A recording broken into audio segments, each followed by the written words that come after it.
Medicinas en su edición número 14.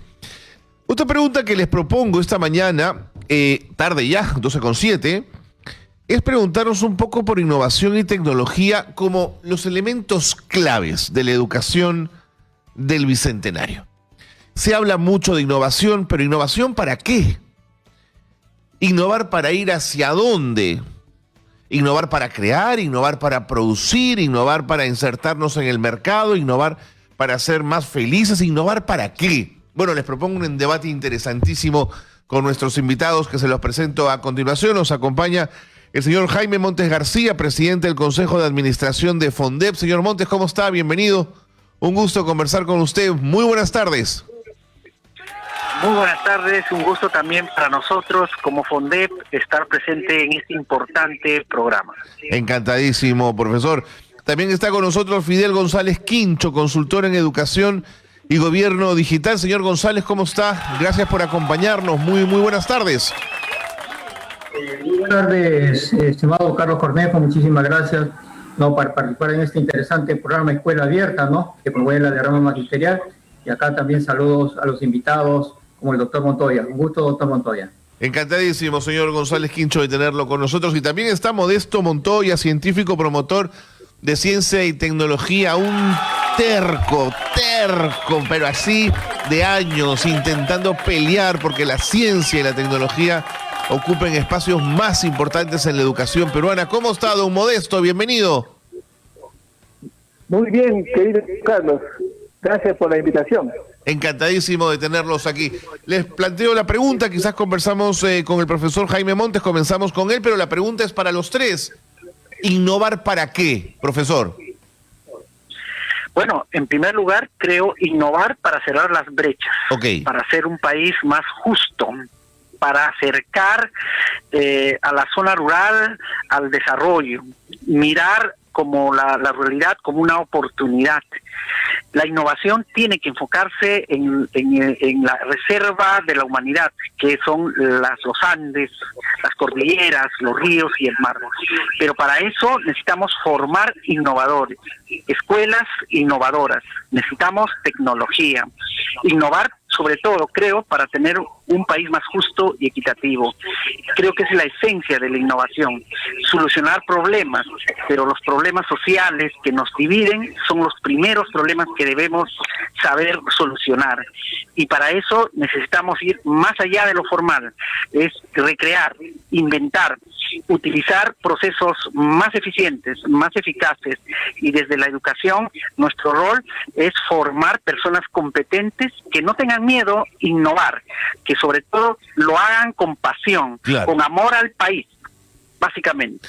Señor González Quincho, hay países, hay evidencia que muestra que aquellos países que en la década de los 60 apostaron por la educación en innovación y tecnología, se convirtieron 30 años después en los tigres del Asia, en países absolutamente competitivos con aquellos que ya venían desde atrás siendo pioneros en tecnología. ¿De eso estamos hablando, señor Quincho?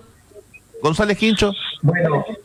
Bueno, usted sabe que el tema de la innovación tecnológica en el mundo viene desde finales del siglo pasado, ¿no? Como los países de Suiza, Suecia, los Países Bajos, Asia, Europa. Ellos han tenido un emprendimiento de innovación, especialmente han apostado por el conocimiento, ¿no? La tendencia hoy en día en nuestro país también tiene la misma connotación. La pandemia nos ha mostrado, pues, ¿no?, la dura realidad que vivimos como país, donde es necesario reformular los proyectos de políticas públicas, especialmente en el sector de educación, para promover una verdadera inclusión desde la innovación tecnológica. El tema de la innovación tecnológica, si vamos al campo de la educación, bueno, viene desde el año 2000 con la puesta en marcha del proyecto Huascarán. Ha pasado de 2000 a 2019, que hemos visto que todavía tenemos grandes debilidades, que necesitamos acortar la brecha de la innovación tecnológica en el país, ¿no? Porque hacer innovación, ciencia y tecnología, eso implica que tenemos que apostar por grandes cambios de la educación. ¿Y esto qué implica? Hacer una reingeniería en la educación. Es necesario hacer un replanteamiento de la currícula nacional de la educación básica regular hasta la educación universitaria, porque tenemos que educar justamente para impulsar el conocimiento. Y para impulsar el conocimiento significa, pues, necesariamente grandes cambios desde el punto de vista de la pedagogía, porque hoy en día hablamos de pedagogía invisible, hablamos de pedagogía inmersiva, hablamos ya de la pedagogía líquida, hablamos netamente pues de nuevos entornos, ¿no?, mediados por tecnología que hoy día se aplican al campo de la educación. Entonces es necesario gestar este gran cambio, pero para eso se necesita hacer un cambio sustancial de lo que la planificación curricular o la currícula que tenemos en el Ministerio de Educación, porque prácticamente el escenario de la pandemia nos ha mostrado que tenemos que gestar ese gran cambio. Hay una aceleración de la transformación digital, especialmente en la educación, pero también que esto va a la gestión social y especialmente a la gestión pública. Hoy en día ya se habla netamente de un gobierno digital. ¿Cómo vamos a poder impulsar un gobierno digital cuando verdaderamente logremos implementar una educación para la industria 4.0? De acuerdo. Tenemos que educar nosotros justamente para que vuestros futuros ciudadanos, que hoy ciudadanos digitales, no puedan aportar al desarrollo del país desde la industria 4.0, el blockchain, la inteligencia artificial, no, el big data, la computación cuántica. Entonces tenemos que preparar ese escenario necesariamente, porque ya estamos a la vuelta de la esquina con el 5G. Entonces, necesitamos este gran cambio importante. El profesor el Montes García plantea la innovación primero para cerrar brechas. El señor González Quincho plantea la necesidad de introducir innovación en educación para dar saltos, como por ejemplo hacia vivir en un gobierno digital, bajo un gobierno digital. Profesor Montoya, usted cuando reflexiona sobre innovación, ¿en qué está pensando? Bueno, un poco para complementar lo que dicen nuestros colegas, voy a tratar la innovación en un campo tal vez un poco insospechado, la innovación política. En estos tiempos se habla mucho del modelo, ¿no? El modelo que vivimos. Si nosotros estudiamos la historia, tenemos que comprender que el modelo que vivimos ha sido construido sobre la base de la colonia española, ¿no? Vinieron los españoles, rompieron todo lo que había en el Perú y construyeron un sistema, un modelo basado en la exportación de minerales, es bien conocido, que llevaban el oro a España, los indígenas tenían que trabajar en las minas, morían en las minas, y los españoles usaban ese oro para venderlo a Francia, a Inglaterra, a cambio de productos con valor agregado. Ese modelo hasta ahora existe en el Perú. El 70% y más de las exportaciones están siempre en minerales. Y el modelo que se instala es justamente para fortalecer ese sistema, porque tenemos un complejo, ¿cierto? Lo único que podemos hacer es regalar los minerales al extranjero. Y los que defienden el modelo se aferran a ello. Y se llaman de derecha, otros de izquierda. Esas cosas de izquierda a derecha no hay ninguna innovación. La innovación es cambiar el modelo de producción, porque este modelo que viene desde los españoles no ha cambiado, no ha sido innovado. Y cuando la gente dice, no, el problema es la corrupción, bueno, justamente el modelo que se generó desde España era eso, minerales y corrupción. Tú sabes, Carlos, que es un hombre educado, profesor Jaime y Fidel también saben, en la época de la colonia la gente compraba el cargo, los virreyes compraban el cargo, hasta para ser emperador de Europa, Carlos V pagó un montón de plata. Ese es el modelo que tenemos. Y los que defienden el modelo siguen persistiendo a toda costa, con todas las armas posibles, no quieren innovar. Y si uno quisiera poner un poco de ciencia, de tecnología, estos esquemas en la mente que no ha cambiado, no ha habido cambio tampoco en el sistema educativo, dice, chavista, comunista, Cuba, entiendo. O sea, están el cerebro totalmente estructurados para impedir una innovación política, para tener un nuevo modelo de producción, modelo económico.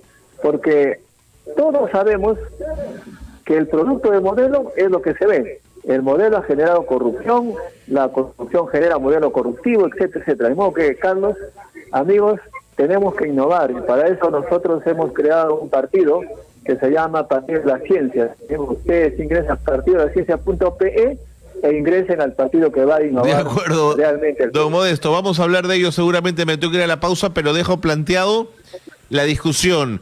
El profesor Montes García habla de la innovación en un sentido también muy social, la ruptura de brechas.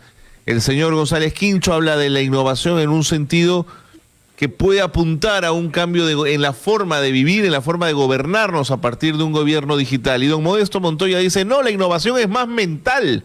Hay que innovar en las cabezas de las personas para tener un nuevo modelo. La discusión está interesante. Me tengo que ir a la pausa, pero quiero pedirles por favor que se queden con nosotros para seguir conversando, que hay aún mucho pan que rebanar. ¿De acuerdo? 12:18, pausa en Escuela Abierta y regresamos. Maestro, en Derrama Magisterial estamos en constante mejora de nuestros productos y servicios para ofrecerte a ti asociado lo mejor. Ahora te presentamos el nuevo crédito Maestro Asociado con tasas de intereses preferenciales. Este nuevo crédito es exclusivo para nuestros maestros asociados. Te prestamos hasta 100.000 soles con tasas especiales y con desembolso inmediato. Solicita tu crédito Maestro Asociado a través de cualquiera de nuestros canales digitales. Crédito en línea, ingresando a www.derrama.org.pe y en la app Derrama Magisterial, disponible en Google Play Store o a través de Fono Crédito, llamando al 0800-710-0330 y en nuestra red de agencias y oficinas a nivel nacional, en donde te atenderemos de manera segura, respetando las normas de seguridad sanitaria para garantizar tu salud y la de tus seres queridos. Nuevo crédito, maestro y maestra asociados. Te presentamos la nueva biblioteca digital Derrama Magisterial Crisol. Educación, cultura y entretenimiento a un clic de distancia. Pensando en tu desarrollo profesional y familiar, hemos creado este producto, único en el país, exclusivo y gratuito para los maestros asociados a Derrama Magisterial. La nueva biblioteca digital cuenta con 1000 libros electrónicos, ofrece contenidos educativos, pedagógicos, de ciencia, literatura, libros de negocios y empresariales, además de contenidos infantil y juvenil. Nueva biblioteca digital Derrama Magisterial Crisol. Descárgala gratis hoy mismo desde Google Play y Apple Store. Derrama Magisterial. Seguridad social para el maestro. Maestro, ya salió la edición 20 de nuestra revista ADE Maestro, con un resumen detallado de las conferencias y conclusiones del Congreso Internacional de Educación en CINAS, realizado en marzo, artículos especializados y entrevistas a personalidades de la educación, notas sobre pedagogía, música y tecnología para sano entretenimiento del maestro y su familia, las últimas novedades institucionales para mantener informados a nuestros asociados. ADE Maestro, disponible online en www.derrama.org.pe. Derrama Magisterial, seguridad social para el maestro. Seguimos en Escuela Abierta, qué bueno que está con nosotros porque nos acompaña el profesor Jaime Montes García, presidente del Consejo de Administración del FONDEP, el señor Fidel González Quincho, consultor en Educación y Gobierno Digital, y don Modesto Montoya, científico promotor de ciencia y tecnología, y estamos hablando de innovación. Y en ese sentido, profesor Montes García, me preguntaba también si queremos lograr un esfuerzo en innovación y ponemos toda la carne en educación, me da la sensación que hasta podría ser insuficiente. ¿Por qué? Porque creo que la innovación tiene que ver con un ecosistema en la innovación. No solo podemos ponerle a los profesores en sus manos la responsabilidad de la innovación. Tendría que ser multifactorial, tendría que venir, la academia tendría que cambiar el chip de nuestros profesores, por empezar por ahí, por ejemplo. Efectivamente, necesitamos primeramente para atender esa complejidad un Estado que aprende, un Estado que evolucione, un Estado que vaya siendo consciente de la diversidad de nuestro país. Es increíble que, por ejemplo, podemos estar pensando todavía las plazas docentes como si todas las zonas y todas las escuelas tengan el mismo ecosistema. Por ejemplo. Necesitamos modelos de servicios distintos, modelos de servicios que no tengan el mismo horario, la misma estructura de escuela, las mismas jornadas, los mismos contenidos. Y eso requiere de un Estado que vaya creando, innovando, evaluando, escalando. No lo tenemos. ¿Hemos iniciado como país? Sí, por supuesto. Ya tenemos una política de transformación digital, tenemos ya con menos temor oficinas de innovación, Fab Labs, que se están insertando, pero es insuficiente. Otro elemento clave es que innovar es mirar interdisciplinariamente, así es, intersectorialmente, interinstitucionalmente, pero sobre todo interculturalmente, porque la innovación, más que procesos, más que proyectos, y muy bien lo dice el maestro Montoya, la innovación es una decisión. Y en este país, lo importante que sea una decisión consensuada y colectiva. Las innovaciones funcionan cuando los actores se encuentran apasionados, comprometidos con sus resultados y conscientes de los errores y ensayos que se va a ocurrir de todas maneras. Pero la innovación también funciona cuando cada uno de nosotros cumple su papel y su rol. Eso creo que va a funcionar en este país del Bicentenario si nos ponemos de acuerdo y pues somos conscientes que ser diferente es una oportunidad para innovar. Correcto. Ser diverso es una oportunidad para innovar. Correcto. Y en ese sentido, señor González Quincho, habrá quienes nos estén escuchando y dirán, sí, claro, pero innovar es muy caro. Y mientras es caro, postergamos y postergamos la decisión de tomar de verdad el toro por las astas y enfrentar el tema de la innovación en nuestro país. ¿Es caro innovar? Bueno, cuando hablamos del tema de innovación en el campo de la educación, la innovación tecnológica, que ya lo estamos viviendo o no aproximadamente desde el año 2000, en realidad mayormente lleva a la experiencia que tiene el profesional que tiene que asumir este gran reto.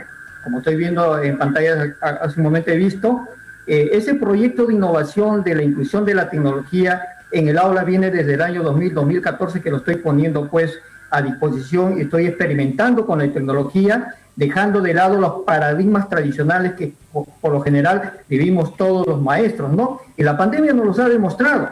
Mire, el Ministerio de Educación del año 2000 al 2019 hemos visto que ha tenido todavía grandes dificultades de apostar por la innovación. Innovación es creatividad, es buscar alternativas, es hacer propuestas, como dijo el maestro Jaime, tenemos que nosotros ya apostar por estos grandes cambios, como también dice el doctor Montoya. Tenemos que cambiar las leyes, tenemos que legislar para un nuevo entorno.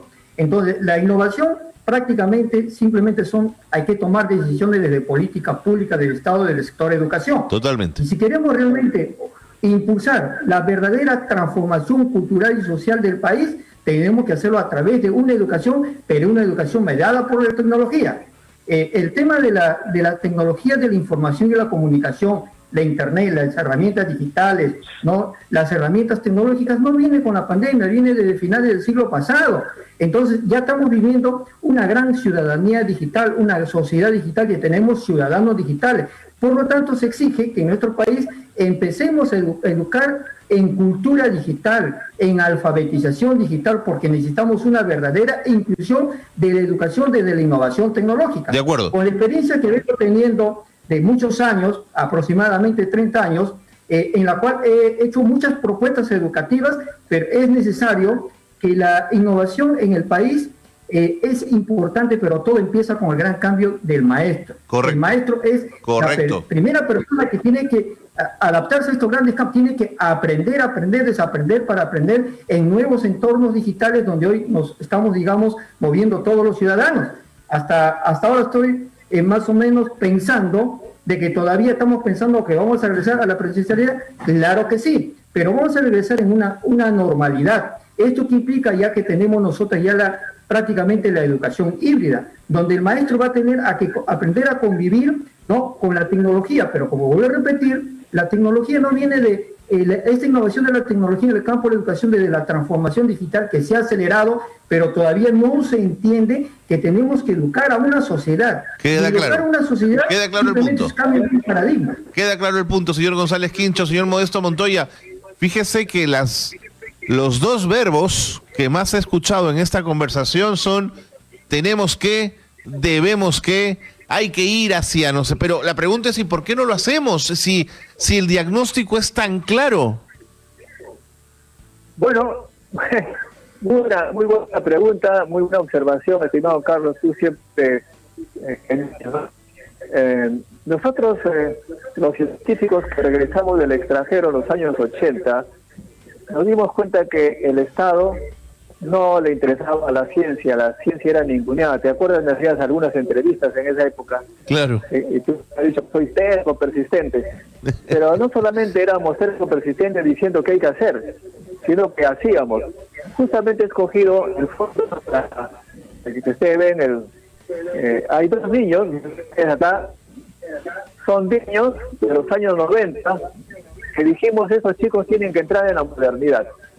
Hicimos un gran esfuerzo y niños como estos, que son muchos, se formaron con una nueva manera de educar, con laboratorios, con nueva tecnología, para que la conozcan desde pequeñitos. Bueno, el resultado es que el más pequeñito, por ejemplo, ahora tiene una gran empresa de tecnología de inteligencia artificial, Big Data, la web de las cosas, pero desafortunadamente no está en el Perú, está en el extranjero. Los dos chicos están en el extranjero llevando una vida realmente soñada para muchos peruanos. O sea que fue un éxito para ellos seguir esa formación innovadora desde los 90. Pero ¿qué pasa con el Perú? Como dije, como el modelo sigue el mismo, que es prioridad a los minerales, etcétera, etcétera, etcétera, no hay lugar para estos chicos, se van al extranjero. De modo que por más que hagamos innovación en nuestro lugarcito, si el Estado no se innova, simplemente estamos formando cerebros para enriquecer más a los países ricos que sí han comprendido y lo reciben las puertas abiertas y le dan todo el apoyo para crecer ellos y también el país que lo recibe. De modo que es urgente que haya una innovación en el Estado. Nosotros decidimos apostar por Pedro Castillo porque era el único candidato que hablaba de ciencia, tecnología para dar valor agregado a los minerales. Pero hay una oposición tremenda que quiere seguir en el mismo modelo que se llama primario exportador, con desigualdades, corrupción, etcétera, etcétera. Nosotros seguimos luchando, pase lo que pase, con la misma idea, innovar en educación, innovar el Estado, para que dé importancia a la ciencia, a la tecnología, a la innovación, sobre todo a la verdadera riqueza que está en los cerebros de los chicos. Profesor Montes García, señor González Quincho, profesor Montoya, muchas gracias por haber estado con nosotros. Cada una de sus opiniones ha sido muy valiosa en un debate que no debe acabar, pero el tiempo se nos acaba y hay que dejar de hablar de innovación y hay que ponerla en práctica, apostar por ella y mirar al futuro. Muchísimas gracias a los tres por haber estado con nosotros en Escuela Abierta. 12:30 la semana.